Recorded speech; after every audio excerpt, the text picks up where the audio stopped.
Imagine being able to pay for your online business using your property.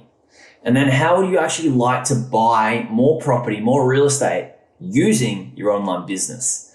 Hey, this is Jaryd Krause, host of the Buying Online Business podcast. And in this podcast episode, I'm talking with Andrel and Kryzia, who are a power couple in our Bob community who just bought their first online business. And in this podcast episode, we talk about the pros and cons of investing in real estate, the pros and cons of investing in online businesses. And we also talk about the infinity loop of wealth, which is what I like to call it anyway. We talk about how to buy online businesses using property, right? Equity and all that sort of things, and then how to buy real estate using your online business and how that just becomes a really cool infinity loop of wealth that not too many people are actually using. Let's face it, not too many people even know buying a website even exists. We also talk about how much this power couple, Andrel and Kryzia, bought their website for, what it's making per month, and what type of online business that actually is. We also talk about the value in the relationship they have with the person they purchased it off. We talk about their struggle, what their struggles were when, starting to learn this space and starting to buy their first online business. And I've got to be honest here, even I struggle with this sometimes. So keep an eye out for this, or an ear out, I should say, for this. And we also talk about what advice they would give to people who are looking to buy their website as a first-time newbie investor. There's so much other things we cover as well. But before we get into this episode, which I know you're absolutely going to love, don't go away and buy a business without having the due diligence framework that I'm going to give you for free.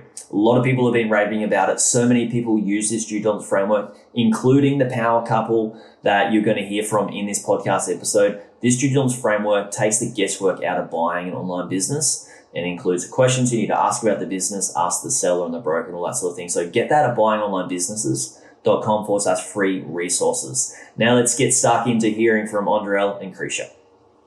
Today's episode is brought to us by Niche Website Builders, which is a company a few of my clients are using and have used for content creation and link building services. They do everything from start to finish. So from keyword research all the way to uploading your completed article for you. We've also had Bob members buy ready-made affiliate sites built by Niche Website Builders. So if you're looking to outrank your competitors' content and build better backlinks, Niche Website Builders and I have a special deal for you. Head to nichewebsite.builders/Bob. I'll put a link in the show notes for you. But again, that's www.nichewebsite.builders/Bob. Do you want to start investing in websites but don't want to drop $20,000 on your first investment? Check out Odie's, where you can buy premium age domains to build a website on and add Odie's done for you affiliate site package to help you grow your website and get seen. Instead of buying a crummy website that's been built to sell with no authority, buy a premium age domain with built-in authority, great SEO, and fresh quality content for your website. Head to odys.global to check out their great deals. That's odys.global. Link will be in the description too.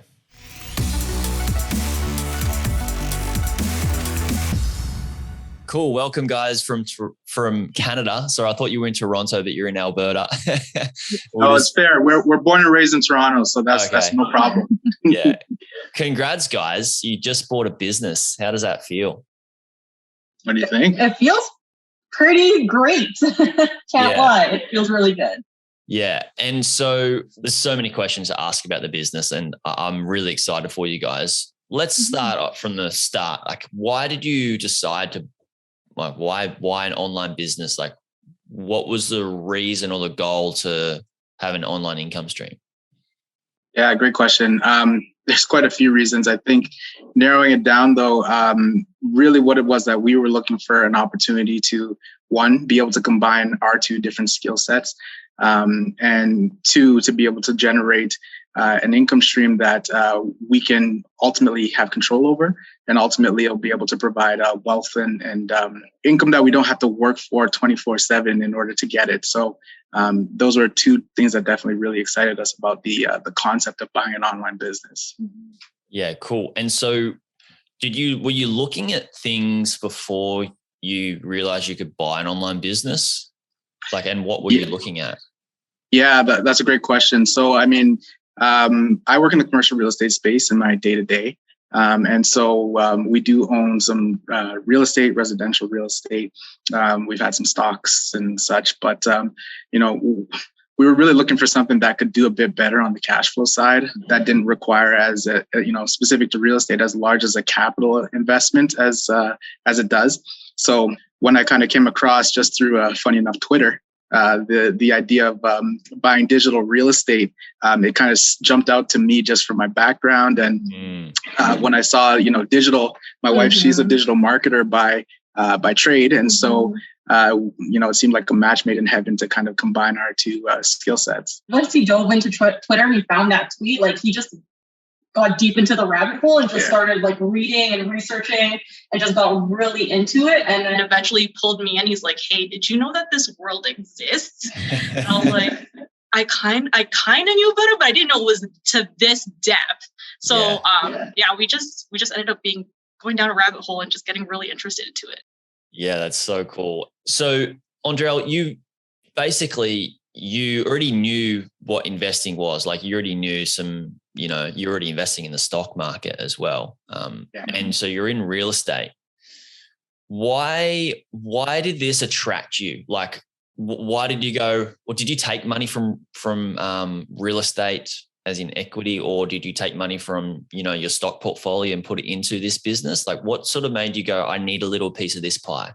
A lot of reasons. And I think one of the main ones was, you know, the upfront capital investment and spend that you need to get into a real estate deal.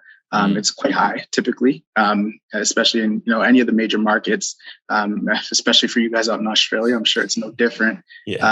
So it requires quite a bit upfront. And then on top of that, there is quite a bit more management to some degree. You know, certainly it's not every day, but there is some more management involved. And so I guess one of the key things that stood out to me was, you know, just people logging onto a website that can kind of generate income, and you don't got to do anything for that. Of course, there is a very active management component of the entire website ownership process.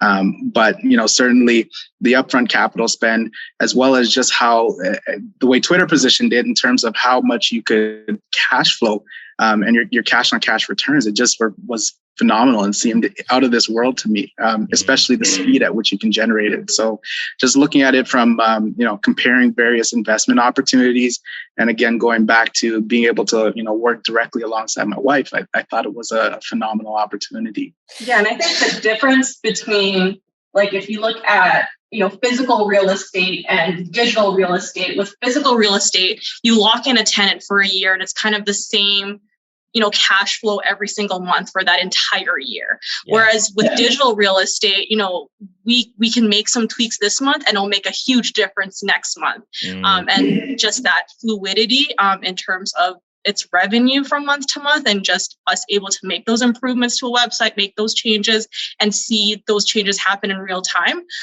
was really intriguing for us. Wow, Kryzia, you just hit on something really cool there, because like I like to run digital real estate parallel with physical real estate, because there are some comparatives. Like, for example, say we buy a piece of physical real estate and we decide to rent it out, and then we go, oh, hang on a second, in 5 years' time or a year's time, let's do a bit of a reno and we can increase our rental price.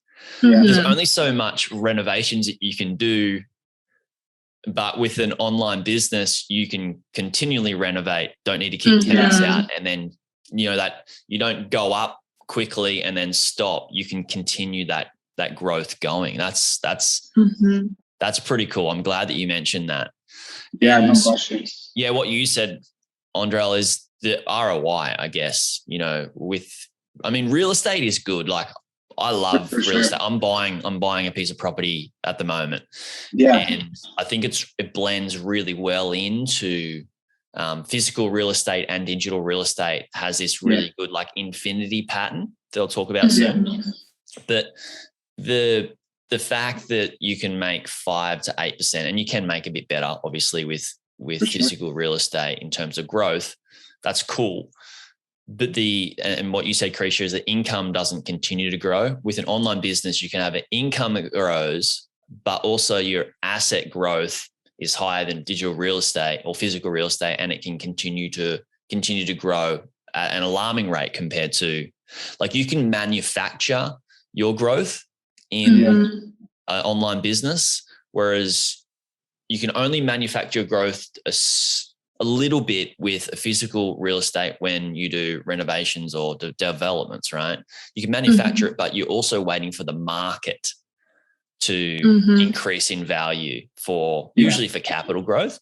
Whereas an online business, you're not waiting for the market to grow to be able to grow your asset value, right? Yeah, for sure. And definitely, with physical real estate, like I work for one of the larger institutional funds here in Canada. And so I see that there's absolutely ways to financially engineer your returns to, hit a certain threshold. But I think what's really compelling about digital real estate is the number of levers and the speed at which you can pull those levers to generate a higher return is phenomenal. And I think for us, by no means do we intend to stop buying physical real estate. We absolutely want to keep doing that. But I think in terms of, kind of having, call it a cash flow engine within our portfolio to be able to spur on some of those other investments, we think it's a great opportunity on that basis. Oh, it really is. Like you said, the cash flow is quite high in online business. And this is what I like. You can start from either position, but if you couple digital with physical real estate, that cash that you make from your online business, you can roll that into a deposit for another property purchase. Yeah. And then you can keep that property for, depending on how good you are at buying, and if you're looking for higher yield over higher growth, or higher growth over higher yield. If you're going for just the growth in that physical real estate investment, you can, over 2-3 years' time, you can pull some equity from that and put that into buying an online business. And we've got members in the Bob community that have, pulled equity out and bought an online business using their equity. And then you, from that online business you buy with equity, that cash flow can build up to another point that you roll that back into another property, and it just creates this really cool infinity loop. Absolutely. Yeah. The reason I think it's just a beautiful blend, and this is what I'm doing, is that you have physical property, which, little bit less return on investment, but also less risk than online business. And then you have more cash flow in online business with a little bit extra risk. And I think it's a really good blend, because I don't know if you guys have heard of the FIRE movement, financial independence, retire early. There's one route, and you stick with that, and you can box yourself in. Like, you can box yourself in with just all online businesses, and you can box yourself in with just all real estate, and you can't get the scale. But that cash flow to risk infinity loop, I think, is cool, right? Yeah, we really want to develop that, call it incestuous relationship with our funds, where it's kind of just everything feeds in and it's helping one another. So that's definitely the route we're looking to go. So Twitter, I'm so curious, because I don't do anything on Twitter. Maybe I should. Yeah. What were you finding on Twitter? And like, was there just good posts and stuff, or links to things? Like, how did you come across this on Twitter? He likes to call it money Twitter. Okay.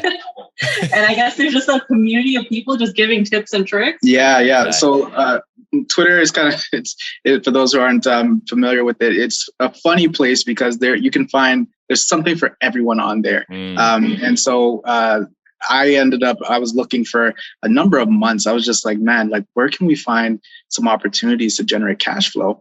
And so, some guys, I just started following a couple guys here and there. And then one guy ended up basically retweeting or reposting something from another guy. And that person, his name was James Camp, but he was effectively talking about digital real estate and the opportunities. And he kind of went through like a very quick, call it a 6-post summary of how you can, get into this space and the type of opportunity. And he went through like kind of flipping a digital real estate asset. And I found it to be absolutely phenomenal. And so I kind of just kept following him, read some of his posts, ended up actually taking one of his courses, his course that he recently created. Cool. And it kind of just sent me down the rabbit hole. And as my wife said, I ended up showing her, like, I think this is real. Like, I think this is really something that we should look into. And so it kind of all kicked off from there, Twitter. Yeah. And so Keisha, Kryzia. It's Kryzia, right? Kryzia. Yeah. Sorry. So Nope. so you do this as a career? You do marketing, digital marketing? What sort of digital marketing do you do for work? Yeah, so I was working at a full service agency. So we were doing, Google ads, Facebook ads, but we were also helping clients with websites, SEO, pretty much anything digital. And so when he brought this to my attention, it's like, it's kind of putting his world and my world together, because I'm like, I do this for clients all the time. Like, we help clients with their websites. We help them with search engine ranking. We help them with paid digital campaigns. Eventually, the way he described it to me is like, no, I would be my own client. Like, we would be our own client. And so I would be able to take the skill set that I have that, I love working for my clients. I love working with them and helping them with their stuff, but seeing it and being able to apply it to our own stuff is really exciting for me right now. Yeah, that's so cool. Most of the people that come through this don't actually have the skill. Like, most people in the community aren't like, oh, I'm an expert in any one digital marketing thing, or most people don't know anything about digital marketing, which is why and they crush it. But which is why I'm super excited for you guys to have this already, like, this little power source to just plug straight into your business. Well, my tip for anyone is marry a digital marketer. Sorry, I missed that. I said marry a digital marketer. It's a good way to go if you want to get into this business. Strategic marriage. Yeah. So since you are in digital marketing, what sort of business did you decide to go for and why? So this recent asset that we just purchased. The first asset that we purchased is a food blog / DIY blog. Mm-hmm. And his background is he's real estate. He does the acquisition stuff. So, he pretty much did all of the research, did all the due diligence, applied what he does in his everyday job, to purchasing this asset. And then he pretty much just brought me on, once he got through that due diligence phase. So, maybe you have a little bit more background on how that process went and why we chose this property. For sure. So definitely I had to learn a whole different skill set, right? Like, in terms of, what is traffic? How do you monetize that traffic? What do you do with any of those things? That was completely new items that I had to learn to even be able to position myself to buy. Position us rather to buy something like this. So once I kind of had those pieces in place, I set out what we refer to in real estate as mandate. And the mandate kind of set out what is our investment criteria, what boxes does it have to kind of check for it to be viable for us. So once we kind of went through that, and of course going through the buying online business courses that you kind of have set out, was super helpful for us to kind of get our minds around, what is a good deal? What does that look like? How do we kind of make sure that we're checking behind the curtain to make sure we're not, there's no skeletons in the closet. So, once I kind of got through there, I was able to see that, sweetheart, I think this is a great deal. Like, I think this is a great opportunity. It hits all the boxes. I haven't found any red flags. And actually, I think there's a lot of upside opportunity for us to be able to capture once we do close on it. So really, when I was looking, we weren't niche specific, like it had to be food or it had to be lifestyle or anything like that. It was much more driven on the fundamentals. And I figured whatever else we would figure out along the way in terms of who will write content and such, I figured we would figure that out one way or another. Yeah. So as soon as he came to me, I was like, this is a great deal. Then I did my due diligence where I started digging into the Google Analytics, started looking at all of the data, just seeing if everything added up, at least based on my experience. And I was like, this is actually a pretty good deal. And I was really impressed because maybe like 6 months ago had no idea about any of this. When I would talk about these things, he'd be like, I don't know what you're saying.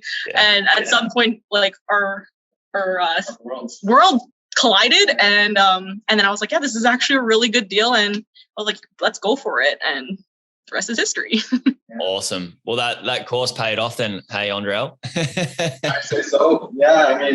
Still to be seen. We're still very early in the game, but I think in terms of, what we can see from now as being the official owners of the site, we're seeing a lot of opportunities to improve on the great foundation that the seller kind of left for us. And so we were also pretty fortunate. The seller seems like a great guy.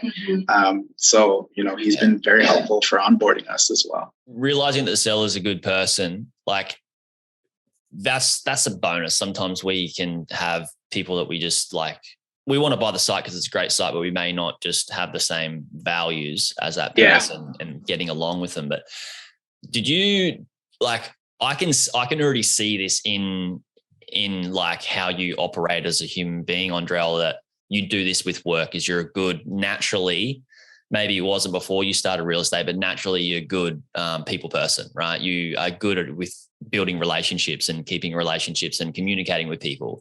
So did you find that helped with your due diligence process? Yeah, definitely. So the way we went about it is we actually went through a broker, a private broker, a guy who we were referred to someone, and he had someone that he knew. So certainly, firstly get warm with the broker, which is something I am accustomed to doing, and just, trying to just get on the same page as them. That was one step. And then certainly establishing rapport pretty quickly with the seller once it was time to jump on a call, just to figure out, what kind of things is he into? What would, help him to feel comfortable with transitioning something that he worked on, in this case, for the better part of a decade, about 7 or 8 years or so. Wow, yeah. So, it's not just, and even to this day, he's still checking the site every day. Yeah. So for sure, for him, it was more than just, a site that he's going to throw away. This is his baby. So he had to feel comfortable. Yeah, it's cool. I think it's great that, sellers still check on their sites. Like, I have a site that we bought, I think it was late last year. And this year, like earlier this year, the seller was like, "Oh, I noticed something on the site, like this little bugging issue."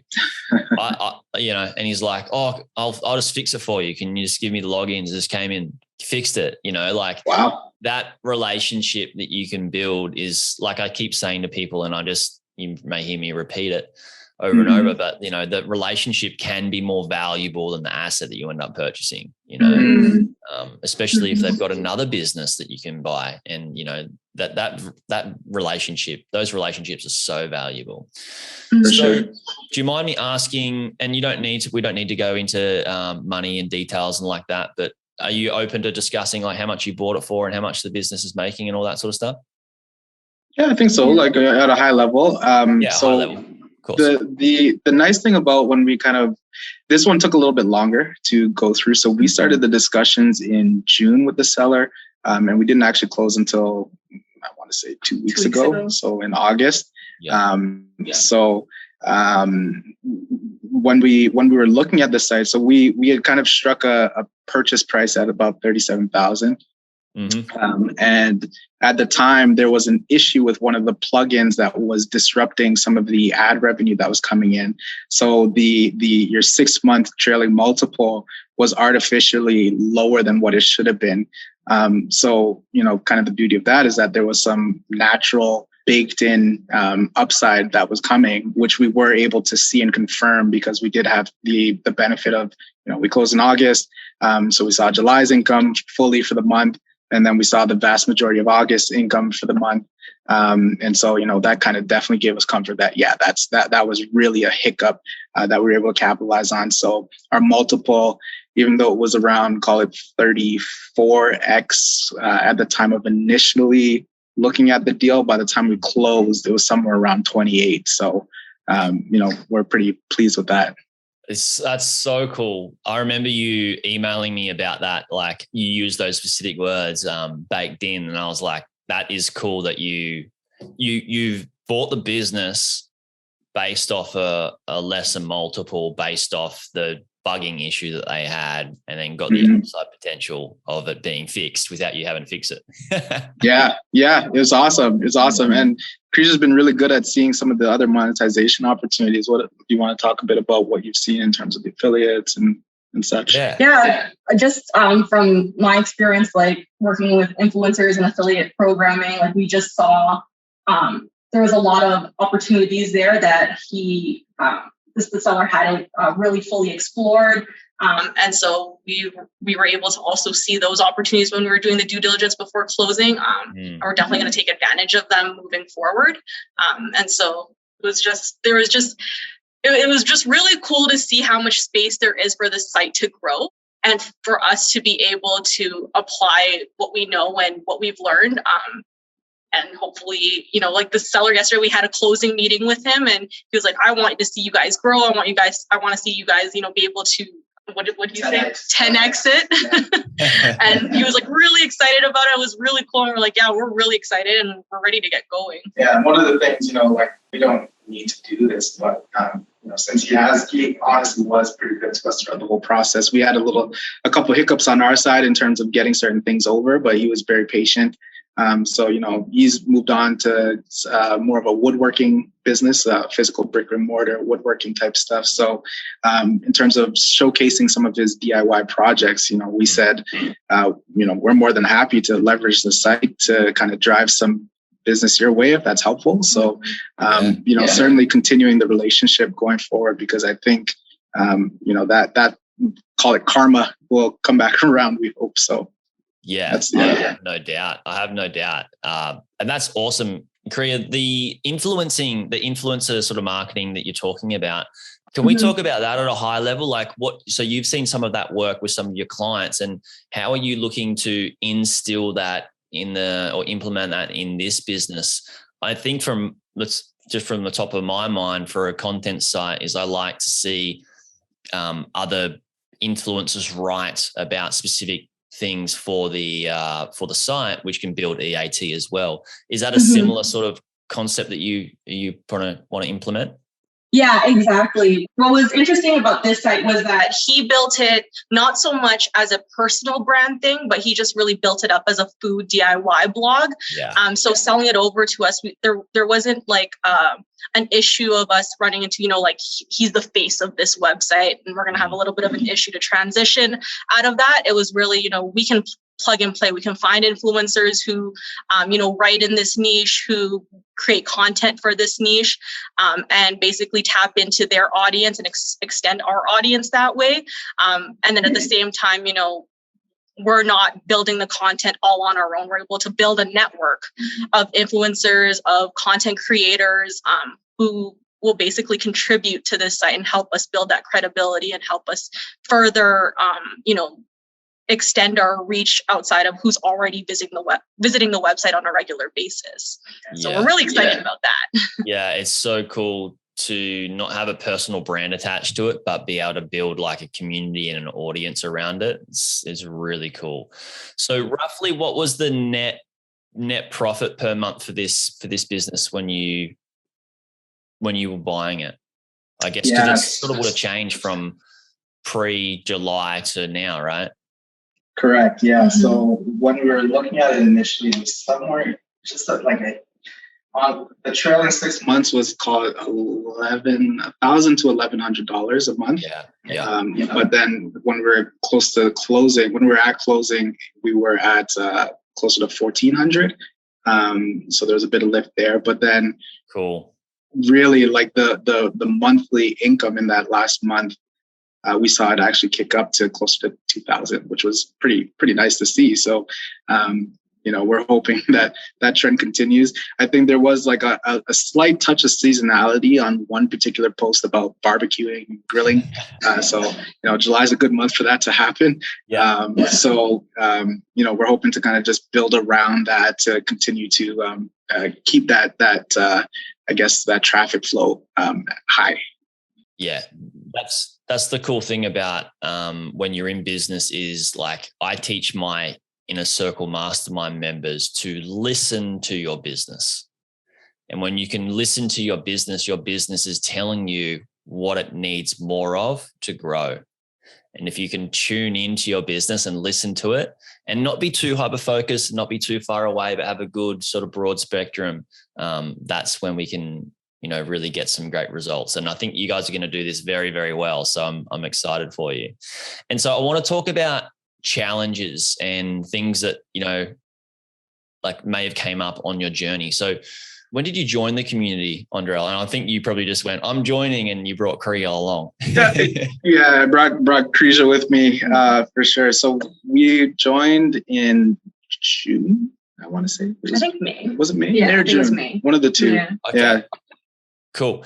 And so say you joined in May. So wow, you went full steam ahead. So May, June, July. So you within 2 months, you sort of bought 2 to 2.5 months, you sort of bought the business. But only caveat to that, we were looking for a little bit before that. Okay. Yeah. Cool. Yeah. So yeah, you did this other course as well prior to like coming into my world and stuff. So from like, say you started like 6 months ago, maybe like learning about this space, what was some of the things that like were challenges for you, like that you found were quite hard in the process of like sealing the deal and buying a business? Hard in going through the process. I think the toughest thing is not knowing what you don't know. Like even as much as I, thought I was well researched, I know that there's certain things I just don't know. So even little things like setting up your escrow account and how annoying that can be to make sure that everything's buttoned down. That causes a bit of time delays. And then, of course, you're trying to present yourself as someone who's, somewhat seasoned, even though you're pretty forthcoming that this is your first go at it. But, there's certainly stuff like that where I wasn't super pleased, and I felt like it didn't help my credibility in terms of one of the things you talk about is how to be a good buyer. So didn't like that. But I think where I lucked out is having Kryzia with me. She was always, there and available to kind of help me think through certain things and make sure that, some of the language type stuff in terms of some of the SEO phrasing and such, it just kind of goes over my head occasionally. So being able to tap into her as a resource has been phenomenal. So. Yeah, for sure. That's, me being, I guess you would say, somewhat seasoned now, at times I forget, like there's so many things to decompartmentalize, and the language one is huge. Like, CLTV, all these abbreviations, like I have a module on that and on that thing that you would have probably remembered, but they just keep coming at you. Sometimes people send me an email with an abbreviation or an acronym. I'm like, what is that? And I'm on Google, but still even now, like, let me find out what that even means. For sure. Like even things like RPM, and then realizing, it's not just revenue per impressions, it's revenue per sessions. And it's like, what the heck's the difference between even those two things? There's just so much coming at you so quickly. And I think one of my advantages as a person is that I'm very much, I don't know everything, but I'm going to go for it, which is a blessing and a curse. And we found out something about that this morning, which we can share later, a funny story. But my wife, she's much more of the type who measures 3 times and then cuts once. So the nice thing about that is it kind of balances me out. Whereas, I'll dive straight in with the little that I know. She makes sure that we're kind of more focused or concentrated when we're kind of going into anything. So that's great. Yeah. Well, let's bring that story up now if you're open to sharing. Or do you don't? Yes. You don't have to say it on air because we can talk about it later. No. This is a good one. Do you want to talk about it? Yeah. So we recently we were changing over hosting providers for the website just to help with the speed of it. So yesterday, this whole week I've been taking care of, moving everything over with the hosting provider. And so last night my final step was to change the name servers and update them so that they point to that new hosting provider. And so, I had done that last night. Everything looked good. The website was running. And then this morning I woke up, he wakes up way before me. So he was up at like 5:30. I woke up at like 7 and I see a text on my phone. And he was like, our site is down. I don't know why. And I was like, okay. And I looked into it and I was like, okay, I'm like, what is Cloudflare? Like, why is the error saying Cloudflare? And then he was like, I don't know. I'm like, and then like, it was just this confusion because I didn't know that he had set up a Cloudflare account. We just had a miscommunication. And so now basically it came down to, after me digging into it a little bit deeper, I was like, oh, I'm supposed if you had told me about Cloudflare, I was supposed to update the name servers to the Cloudflare details rather than this new hosting provider. And so our site was down for a couple of hours this morning just because of that miscommunication. And it was so cool because, again, the previous owner was like checking in, and he like emailed, he's like, hey, I noticed like the site is down. We're like, yeah, we're trying to figure it out. Yeah. I think the funny part for me on that whole thing is that, I was just learning so much, and I'm still continuing to learn a lot. So my first instinct is, let's try and implement. So I thought I just set up the account, but I didn't know I was screwing something else up on the side. So, again, just kind of us working through our partnership and process on this is kind of important to figure out, the communication flows and making sure that's all in check so she doesn't wake up pissed off. He doesn't wake up without a site working. You're off at work selling some property. Yeah. Can't get a hold of you. I think it's pretty good, Kryzia, that you got the site up after a few hours, because it can take up to 24 to 48 hours for Cloudflare to the DNS settings to propagate. So it's pretty cool. You got it up pretty quick again.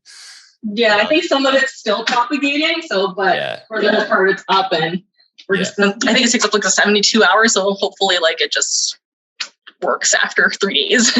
Yeah, I'm sure you guys will be fine. So I wanted to ask, there was the challenge was not knowing what you don't know, Andrel, but what would be one of the things that was like the hugely beneficial for you? Like, what was one thing that you would say really helped you with finding, buying, executing the deal?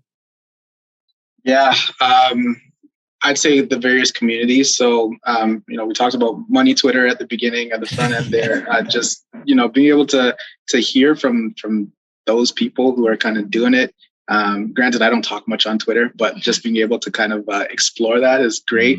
I'd say the community that you've built, Jaryd, has been great, especially being able to talk to you directly and kind of get some feedback that helps just to, when I'm telling my wife, hey, I think this is a good deal, she's like, is it? And so being able to say, yeah, it is. And I talked to Jaryd about it. These are the things Jaryd said, that's also extremely helpful. And of course, all of the stuff on the back end of your site that you've created, found that super beneficial to be able to just have something to cross-reference, especially now as we're going into how do we start to build the site and stabilize the site, being able to go back and reference each one of those and pull themes out of it that are applicable or not applicable or whatever the case is. It's very helpful to have that. Yeah, cool. Yeah, we just keep adding to the Growing Online Businesses course there for people that I've got a whole post-purchase section coming. By the time this episode comes out, maybe it's already there. But I think it's just your partnership you've got here is, I'm like, when you said you were going to Krause, she was like, this is a good deal. And she's like, is it? Like, I love this. I absolutely love it because I would go to my dad super optimistic about, I remember my second deal. I was like, Dad, check this out. This is so good. And he's like, you can't buy this business, Jaryd. You can't buy it. And he was really my sounding board. And that's what I feel that I try to do with everybody is like, you guys come to me, look how good this is, Jaryd. I'm like, oh, I don't know. And then we break down the due diligence. And if you don't have that, this is where it can become very scary. Can you see, like, when you came in, Andrel, with the energy of like, how good is this industry? Yeah. Like, I can buy this business. I can make this much money. What goes on in my head is that I build this dream around, how would my life look like if I owned this right now? And then the blinkers come on and we just try to buy it anyway. Yeah, definitely. And, just given the roles that I've worked in outside of digital real estate, but my day-to-day 9 to 5, I've worked in different deal finding acquisition type roles. And I know for a fact just how, one track minded I can get, and just people in general, when they get into what they call deal heat, you just get blind and it doesn't matter. I'm getting this at all costs. So definitely having her as kind of the healthy dose of skepticism is extremely important. Yeah. Deal heat. I like that. That's really cool.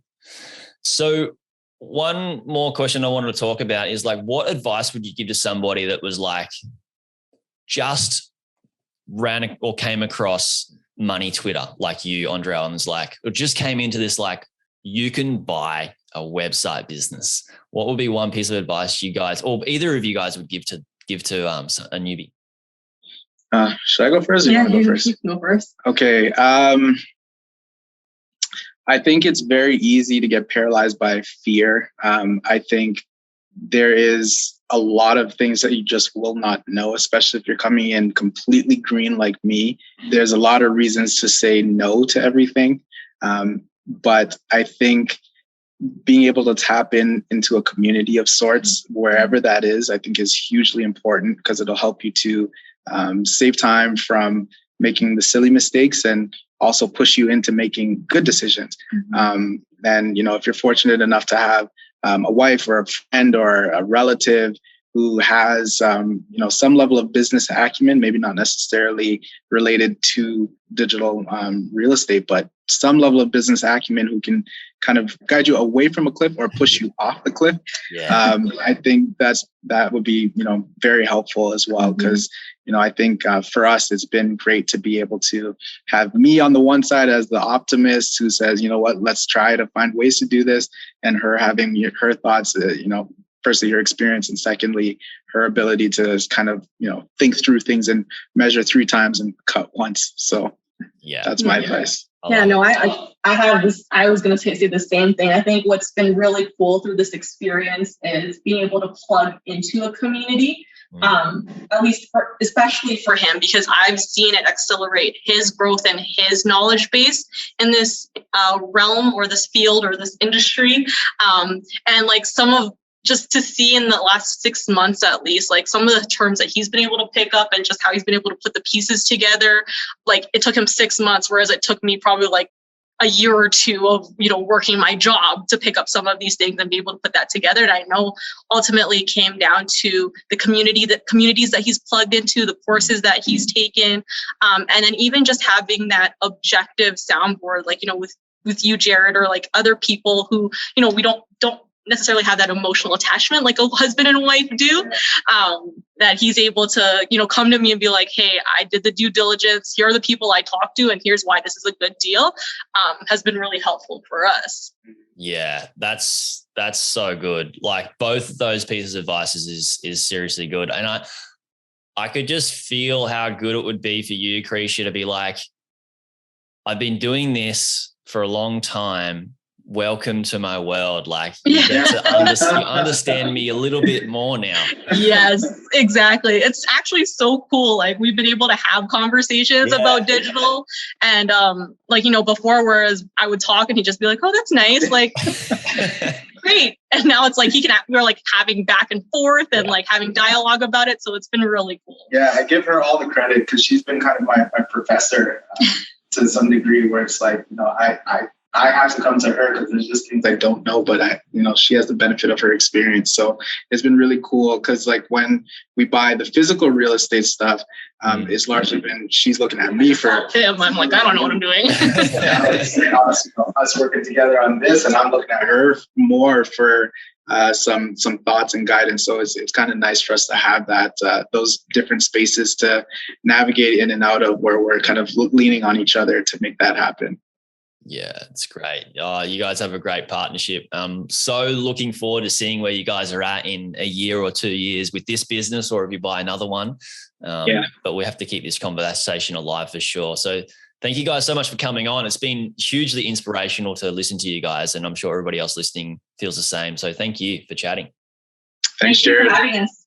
Thank you so much, Andrel and Kryzia, for coming on. I greatly appreciate hearing from you guys, and I know everybody else does as well. If you guys want to buy an online business to earn a passive income, just like these guys did, come and join the Buying Online Business community. We're seeing people buy businesses every week now. It's seriously inspiring. I'm just grateful to be a part of it. And it's cool to see people sort of, work their way out of their day job and do this. So if you're interested in doing this, come along and check out the Buying Online Business community, and I'll put a link to that in the show notes. See you on the next one. Hey YouTube watcher, if you thought that video was good, you should check out this video here on the 2 best types of websites beginners should buy.